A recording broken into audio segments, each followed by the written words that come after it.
নিম্নচাপের প্রভাবে দেশজুড়ে দমকা হাওয়া সহ বৃষ্টি, কক্সবাজারে অধিকাংশ নিম্নাঞ্চল প্লাবিত, পানিবন্দী লাখো মানুষ। ট্রলারডুবির ঘটনায় এক জেলের মরদেহ উদ্ধার। 3 দিনের সফরে ঢাকায় পৌঁছেছে 5 সদস্যের উচ্চ পর্যায়ের মার্কিন প্রতিনিধি দল। নেতৃত্ব দিচ্ছেন অর্থ দপ্তরের সহকারী আন্ডার সেক্রেটারি ব্র্যান্ট নাইমার।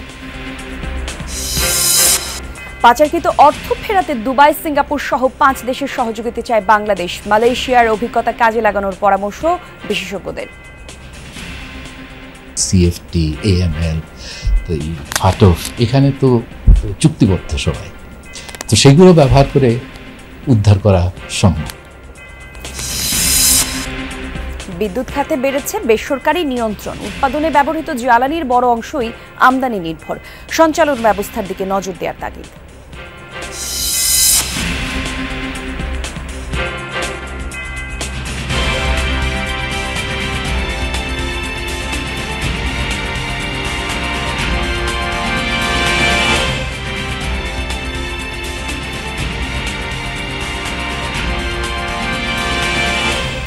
যৌনা নিউজে আমন্ত্রণ আপনাদের সবাইকে। সাথে আমি জান্নাতুল কলি আছি। সংবাদের শিরোনাম দেখছি। বঙ্গোপসাগরে সৃষ্ট নিম্নচাপের প্রভাবে দেশজুড়ে দমকা হাওয়া সহ বৃষ্টি হচ্ছে। এরই মধ্যে টানা ও ভারী বৃষ্টিতে কক্সবাজার, চট্টগ্রামের নিচু এলাকাগুলোয় দেখা দিয়েছে জলাবদ্ধতা। কক্সবাজারের 9 উপজেলায় অধিকাংশ নিম্নাঞ্চল প্লাবিত, রাস্তাঘাটের পাশাপাশি বাড়িঘরও তলিয়ে আছে পানিতে।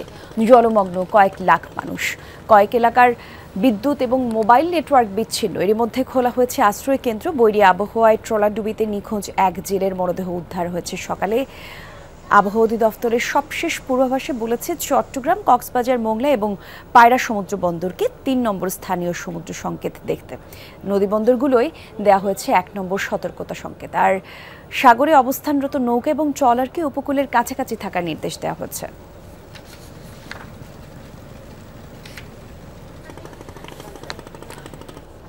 এই অবস্থার আরও বিস্তারিত তথ্য জানবো সহকর্মীদের কাছ থেকে। দর্শক, মৌসুমীর যে রেকর্ড বৃষ্টিপাত, সেটা কক্সবাজারের কয়েক জেলায় এই ঘটনায় জলাবদ্ধ হয়েছে।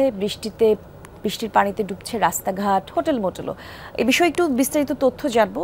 কক্সবাজার থেকে সহকর্মী এহসান আল কুতুবী আমাদের সঙ্গে যোগ দিচ্ছেন। এহসান, একটু জানাবেন, জলাবদ্ধতার কথা বলছিলাম, কি অবস্থা কক্সবাজারের জলাবদ্ধতার, আর বৃষ্টি কিছুটা কমেছে কিনা?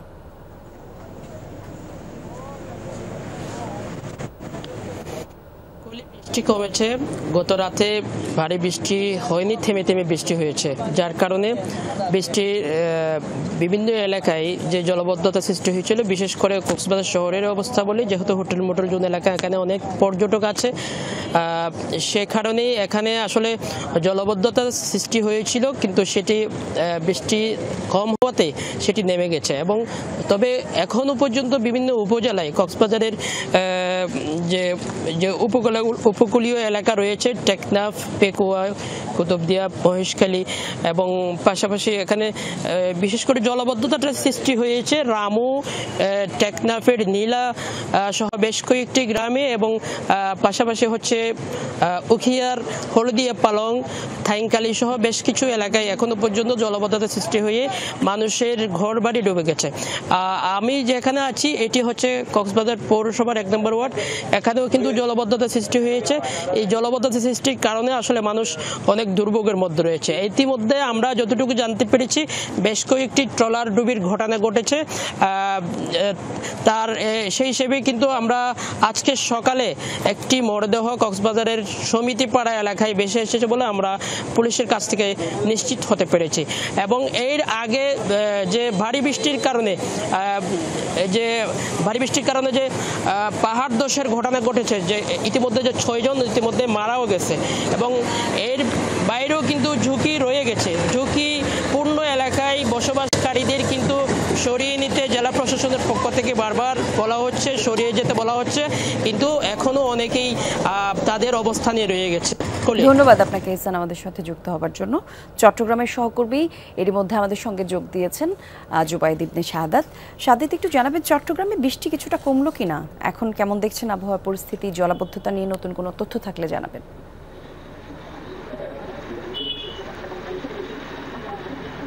বৃষ্টি কমেছে, বেশ খানিকক্ষণ ধরে বৃষ্টির যে মাত্রা সেটা অনেকটা আমরা কম হয়েছে বলে দেখতে পাচ্ছি।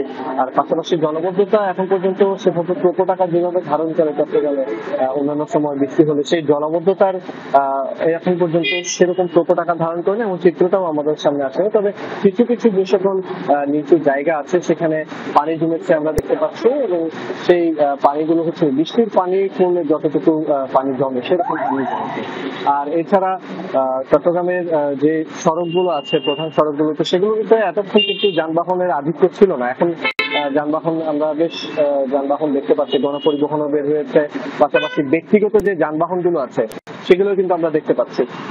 এর পাশাপাশি বৃষ্টির কারণে পাহাড় ধসের যে পূর্বাভাস আমাদের অধিদপ্তর দিয়েছিল, তার কারণে জেলা প্রশাসন, সিটি কর্পোরেশন থেকে শুরু করে প্রশাসনের যে সকল নির্দিষ্ট দপ্তরগুলো আছে তারা কিন্তু এই যে পাহাড় ধসের জন্য তাদের যে নিরাপত্তার বিষয়টা সেটা নিশ্চিত করার জন্য তারা কাজ করেছে বলে আমাদেরকে জানিয়েছে। এবং এর পাশাপাশি অন্যান্য যে জলবদ্ধতা নিরসনের কাজগুলো সেগুলো কিছুটা বলতে গেলে যেহেতু বৃষ্টিটা কম, সেক্ষেত্রে কিছুটা উন্নতি হয়েছে বলা যায়। অনেক ধন্যবাদ আপনাকে জুবায়েদ। 3 দিনের সফরে যুক্তরাষ্ট্রের উচ্চ পর্যায়ের 5 সদস্যের একটি প্রতিনিধি দল ঢাকায় পৌঁছেছে, যার নেতৃত্বে দিচ্ছেন মার্কিন অর্থ দপ্তরের সহকারী আন্ডার সেক্রেটারি ব্রেন্ট নেইম্যান। সকালে হযরত শাহজালাল আন্তর্জাতিক বিমানবন্দরে পৌঁছান তারা। বিকেলে ঢাকায় আসবেন মার্কিন পররাষ্ট্র দপ্তরের দক্ষিণ ও মধ্য এশিয়া বিষয়ক assistant secretary Donald Liu. Delhi সফর শেষে তিনি ঢাকায় আসছেন। অন্তর্বর্তী সরকারের দায়িত্ব পাওয়ার পর এটাই যুক্তরাষ্ট্রের কোনো প্রতিনিধি দলের প্রথম ঢাকা সফর। বাংলাদেশের সঙ্গে অর্থনৈতিক এবং উন্নয়নমূলক সম্পর্ক জোরদারের উপর গুরুত্ব দেবে ওয়াশিংটন। এছাড়া বাংলাদেশের বর্তমান সংকট উত্তরণের চাহিদাগুলো জানতে চাইবে প্রতিনিধি দল। তাছাড়া ভবিষ্যতে বাংলাদেশকে কিভাবে সহযোগিতা করা যায় তা নিয়েও আলোচনা হবে। যুক্তরাষ্ট্রের প্রতিনিধি দলের সদস্যরা অন্তর্বর্তী সরকারের প্রধান উপদেষ্টা ডক্টর মোহাম্মদ ইউনূসের, পররাষ্ট্র উপদেষ্টা মোহাম্মদ তৌহিদ হোসেন সহ একাধিক উপদেষ্টার সাথে সৌজন্য সাক্ষাৎ করবেন। পাচার করা অর্থ ফিরিয়ে আনতে চায় বাংলাদেশ ব্যাংক। এজন্য প্রাথমিক উদ্যোগ শুরুর কথা জানিয়েছে governor doctor Ahsan H Mansur. বিশ্লেষকরা বলছেন, পাচারকৃত অর্থ ফেরত আনা কঠিন, তবে অসম্ভব নয়। এর জন্য প্রয়োজন বিশ্ব ব্যাংকের সহায়তা। তবে এর জন্য পরিমাণ নির্ধারণের পাশাপাশি কিভাবে অর্থ পাচার হয়েছে তা জানাতে হবে সংশ্লিষ্ট দেশকে। গত 1.5 দশকে ব্যাপক লুটপাটের শিকার হয়েছে ব্যাংকিং খাত। এর বড় অংশই পাচার হয়েছে বিদেশে। পাচার হওয়া টাকার পরিমাণ অন্তত 2 লাখ কোটি টাকা। পাচার হওয়া অর্থ ফেরত আনতে শুরু থেকেই তৎপর বাংলাদেশ ব্যাংকের গভর্নর। এরই মধ্যে শুরু হয়েছে প্রাথমিক উদ্যোগ। বিশ্ব ব্যাংক সহ সংশ্লিষ্ট দেশের সহায়তাও চেয়েছে নিয়ন্ত্রক সংস্থা। বিশ্ব ব্যাংকের সাথে কথা বলেছি, আমরা ইউকে গভর্নমেন্টের সাথে কথা বলেছি, আমরা মার্কিন যুক্তরাষ্ট্রের সরকারের প্রতিনিধিদের সাথে কথা বলেছি, এবং আরো কথা হবে, তারা আসছেন সামনে। আরো তাদের সহায়তাও চাচ্ছি, বুঝিয়ে দেওয়া যে কিভাবে এই কাজটা আগাবো আমরা আন্তর্জাতিকভাবে, যেটা অ্যাকসেপ্টেবল হবে। আরেকটা হচ্ছে তাদের দেশে সহায়তা দেওয়া, যাতে তারা আমাদের সম্পদ যেটা লুণ্ঠন করে নিয়ে গেছে সেটা আমরা ফেরত নিতে পারি। পাচার হওয়া অর্থের প্রধান গন্তব্য যুক্তরাষ্ট্র, যুক্তরাজ্য, দুবাই, সিঙ্গাপুর এবং কানাডা। এসব দেশ থেকে অর্থ ফেরাতে গঠন করা হবে টাস্ক ফোর্স।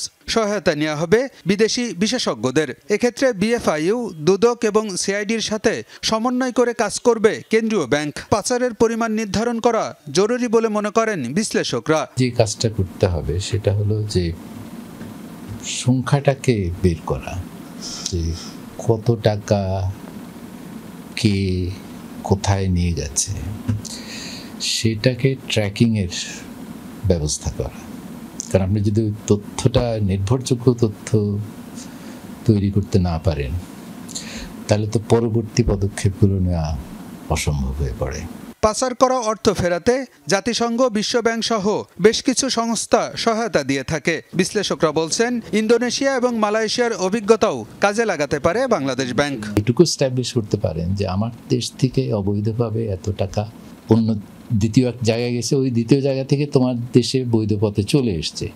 এটা যদি আপনি প্রমাণ করতে পারেন তাহলে তো আন্তর্জাতিক যে চুক্তিগুলো অলরেডি হয়েছে, এই যে অ্যান্টি মানি লন্ডারিং, তারপর countering the financing of terrorism, এই যে সিএফটি, এএমএল, তো এই ফাটফ, এখানে তো চুক্তিবদ্ধ সবাই, তো সেগুলো ব্যবহার করে উদ্ধার করা সম্ভব। সংশ্লিষ্ট দেশের সহায়তা পেলে বাংলাদেশ থেকে পাচার করা অর্থ ফেরত আনা সম্ভব হবে বলে মনে করেন বিশ্লেষকরা। আলমগীর হোসেন, যমুনা নিউজ, ঢাকা। আজ থেকে খুলল আশুলিয়া ও গাজীপুর শিল্পাঞ্চলের গার্মেন্টস কারখানাগুলো। সকাল থেকেই নির্ধারিত সময়ে বৃষ্টি উপেক্ষা করে কারখানায় প্রবেশ করেন শ্রমিকরা। আশুলিয়ার গাজীপুরের কিছু সংখ্যক কারখানা বাদে সবগুলোই শান্তিপূর্ণভাবে চলছে উৎপাদন। নিরাপত্তা নিশ্চিতে টহল দিচ্ছে সেনাবাহিনী, বিজিবি এবং শিল্প পুলিশের একাধিক টিম। গেল কয়েকদিনে শ্রমিকদের বিক্ষোভের মুখে উত্তপ্ত হয়ে ওঠে শিল্পাঞ্চলের পরিবেশ। তখন নিরাপত্তাজনিত কারণে বেশ কিছু কারখানা বন্ধ ঘোষণা করা হয়।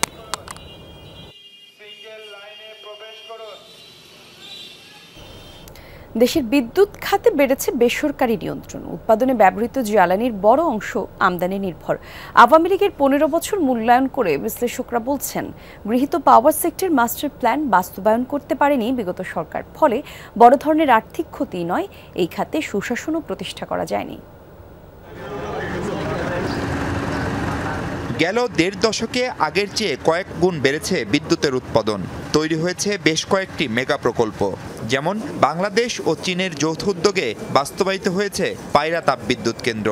ইন্দোনেশিয়া থেকে আমদানি করা কয়লা দিয়ে এখান থেকে মেলে 1200 মেগাওয়াট বিদ্যুৎ। আবার ভারতের সাথে সুন্দরবন সংলগ্ন এলাকায় তৈরি হয়েছে রামপাল তাপবিদ্যুৎ কেন্দ্র। এর বাইরে আন্তর্দেশীয় গ্রিড লাইনের মাধ্যমেও ভারত থেকে আমদানি করা হয় 1160 মেগাওয়াট। আর সীমান্ত সংলগ্ন ভারতের আদানি গ্রুপের ঝাড়খণ্ড থেকেও আসার কথা 1500 মেগাওয়াটের মতো। দেশের 7-8টি বড় শিল্প গোষ্ঠীও আছে বিদ্যুৎ উৎপাদনে। এক সামিট গ্রুপের আওতায় ছোট বড় 14টি বিদ্যুৎ কেন্দ্র, যেগুলোর সক্ষমতা প্রায় 2200 মেগাওয়াট। এর বাইরে বহুল আলোচিত এস আলম গ্রুপের হাতে আছে 1224 মেগাওয়াট বিদ্যুৎ। তাছাড়াও United, Orion, Unique, Doreen, Confidence ও বারাকা গ্রুপের হাতে আছে বিদ্যুৎ কেন্দ্রের মালিকানা। দলগতভাবে একটা গোষ্ঠী তৈরি করেছে এবং তাদের দিয়ে একটা অলিগার শ্রেণী তৈরি করেছে এবং তাদেরকে দিয়ে এই ধরনের ক্ষেত্র প্রস্তুত করে এই লুণ্ঠনটা করেছে, এবং যার পরিপ্রেক্ষিতে আজকের এই লোডশেডিং, আজকের এই মূল্যবৃদ্ধি, আজকের এই আপনার বকেয়া বিল পরিশোধ না করার অক্ষমতা। বিদ্যুতের দাম গত 15 বছরে কত শতাংশ বেড়েছে, এইটার দিকে তাকালে এটা তো কোনো স্বাভাবিক ঘটনা না। এবং এটা হচ্ছে এই যে সামগ্রিক একটা দুর্নীতি এবং একটা মানে ইভেল একটা সম্পর্ক এখানে রাজত্ব এখানে সম্পর্কে এখানে স্থাপিত হয়েছিল, তারই ভারটা কিন্তু আমাদের এখানে বহন করতে হচ্ছে। বেসরকারি খাতের পাশাপাশি বিদ্যুতে আমদানি নির্ভরশীলতাকে মরার উপর খাড়ার ঘা হিসেবে দেখছেন বিশেষজ্ঞরা। পরামর্শ, আগের সব চুক্তি পরীক্ষা নিরীক্ষার পাশাপাশি টেকসই ব্যবস্থাপনা গড়ে তোলা। বিদ্যুৎ আমদানি এবং জ্বালানি আমদানি দুটোই আমাদেরকে করতে হবে। কথা হচ্ছে যে কি শর্তে আমরা করব, কিভাবে করব। বিদ্যুতের জন্য যেভাবে এককভাবে ভারতের উপর নির্ভর করা হয়েছে, এই নির্ভরতা তো আত্মঘাতী। আমাদের কাছে এটা অবাক লেগেছে যে সম্ভাব্য গ্যাস থাকবার পরেও এটিকে না এক্সপ্লোর করে কেন আমরা অন্তত এলএনজি আমদানির দিকে গেলাম, এটি আসলে সুযোগ ছিল না। সেই সাথে সঞ্চালন ব্যবস্থার দিকে দ্রুত নজর দিতে কার্যকর উদ্যোগ গ্রহণ ও তা বাস্তবায়নে অন্তর্বর্তী সরকারকে তাগিদ দিচ্ছেন তারা। মাহফুজ মিশু, যমুনা নিউজ, ঢাকা। নির্বাচনকে গুরুত্ব দিয়ে চলতি মাসে অন্তর্বর্তী সরকারকে সংস্কারের রোডম্যাপ ঘোষণা করা উচিত, এই আহ্বান জানিয়েছেন বিপ্লবী ওয়ার্কার্স পার্টি এবং গণ অধিকার পরিষদের শীর্ষ 2 নেতা। তারা বলছেন, সংস্কারে দীর্ঘ সময় নিলে অর্থনৈতিক এবং রাজনৈতিকভাবে বিপর্যয়ের মুখে পড়বে বাংলাদেশ। মামলা এবং বিচারের ক্ষেত্রে পেশাদারিত্ব বজায় রাখার পরামর্শ তাদের। লাভলি বিথির রিপোর্ট। ক্ষমতাচ্যুত আওয়ামী লীগ সরকারের 15 বছরে নির্বাচনী ব্যবস্থা ভেঙে গেছে। তাই অংশগ্রহণমূলক ও গ্রহণযোগ্য নির্বাচন আয়োজনই অন্তর্বর্তী সরকারের প্রধান লক্ষ্য হওয়া উচিত বলে মনে করে বিপ্লবী ওয়ার্কার্স পার্টি ও গণ অধিকার পরিষদের শীর্ষ নেতারা। তাদের মতে, নির্বাচিত সরকার কী ধরনের সংস্কার কাজ করবে এর রূপরেখা দিবে ডক্টর ইউনূসের নেতৃত্বাধীন সরকার। এই ক্ষেত্রে রাজনৈতিক দলগুলোকে আস্থায় নিয়ে সংস্কারের প্রস্তাব তাদের।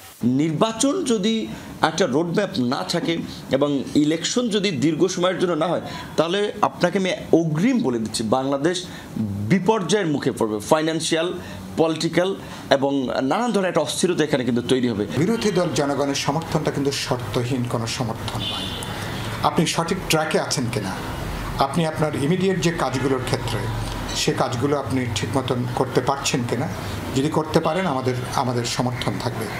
2 রাজনীতিবিদের মতে, নির্বাচন কমিশন ও আইন শৃঙ্খলা রক্ষাকারী বাহিনীর সংস্কার দ্রুত করতে হবে, যৌক্তিক সময়ে দিতে হবে নির্বাচন। এতে কালক্ষেপণ হলে আস্থার সংকটে পড়বে সরকার। আমি উদ্বেগের একটা জায়গা দেখছি কেউ কেউ বলার চেষ্টা করছেন যে সংস্কার শেষ না হওয়া পর্যন্ত দেশে কোনো নির্বাচন নয়। এ ধরনের কিছু অযৌক্তিক কথা, কিছু আবেগপ্রসূত কথা আমরা কিন্তু শুনতে পাচ্ছি। এবং এই সরকার কিন্তু রাজনৈতিক দল, জনগণের সমর্থনের বাইরে যে শুধুমাত্র ছাত্র তরুণদের শক্তিতে কোনোভাবে কিন্তু সরকারের পক্ষে কার্যকরী কোনো ভূমিকাটা পালন করা সম্ভব না। জুলাই আগস্টের গণহত্যার বিচার কাজ দ্রুত শুরু করার পাশাপাশি কেউ যেন বিচার নিয়ে প্রশ্ন না তোলে সেদিকে নজর দেওয়ার দাবিও তাদের। অর্থ পাচার কি কোনো দুর্নীতি বা অপরাধ অথবা ক্ষমতার অপব্যবহার, তাদের বিরুদ্ধে ওই মামলাগুলো দিলে এটা অনেক বেশি যুক্তিগ্রাহ্য হয়, অনেক বেশি গ্রহণযোগ্য হয়।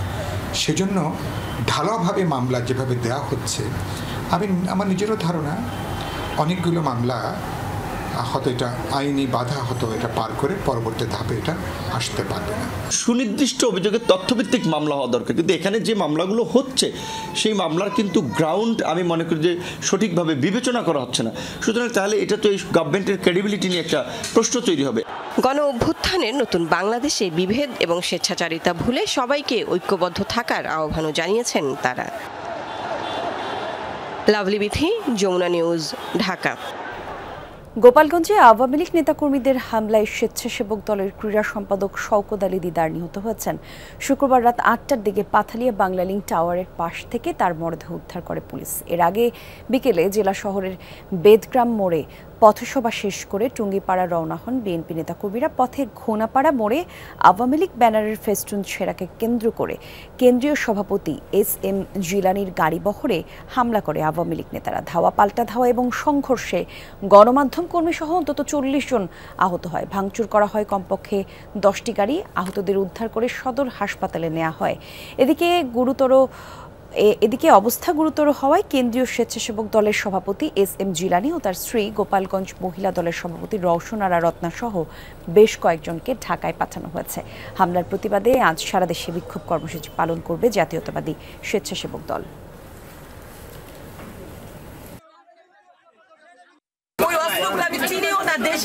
সেই সব দেখেন, আপনারা দেখেন যে কিভাবে আমাদের উপরে অ্যাটাক করছে। আমার গাড়িটারে পুরো এদিকে গোপালগঞ্জে বিএনপির গাড়ি বহরে হামলা এবং দলটির নেতা নিহতের প্রতিবাদে ভোলায় বিক্ষোভ মিছিল এবং প্রতিবাদ সমাবেশ হয়েছে। শুক্রবার রাত 9টার দিকে জেলা বিএনপির কার্যালয়ের সামনে থেকে মিছিল বের হয়, যা শহরের বিভিন্ন সড়ক প্রদক্ষিণ করে। এ সময় হামলাকারী আওয়ামী লীগ নেতাকর্মীদের শাস্তির দাবি জানান নেতাকর্মীরা।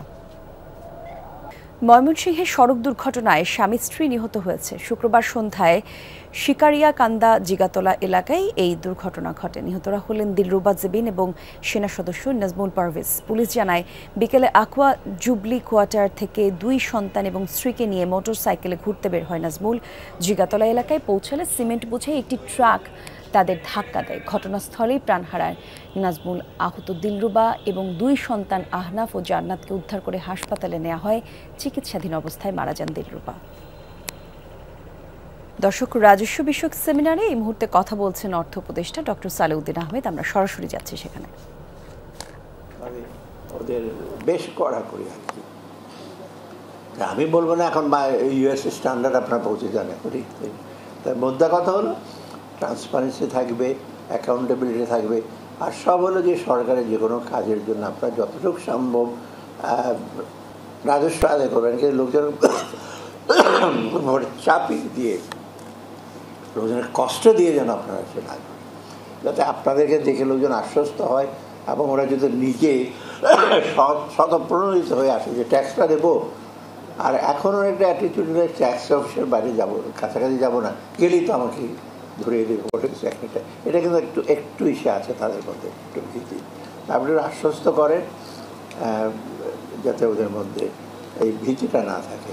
কারণ এক্সপ্লেন করবেন যে আপনি ট্যাক্স দিচ্ছেন, হয়তো আপনার ডিরেক্টলি আপনার সুবিধা পাবেন না, কিন্তু দেশের সুবিধা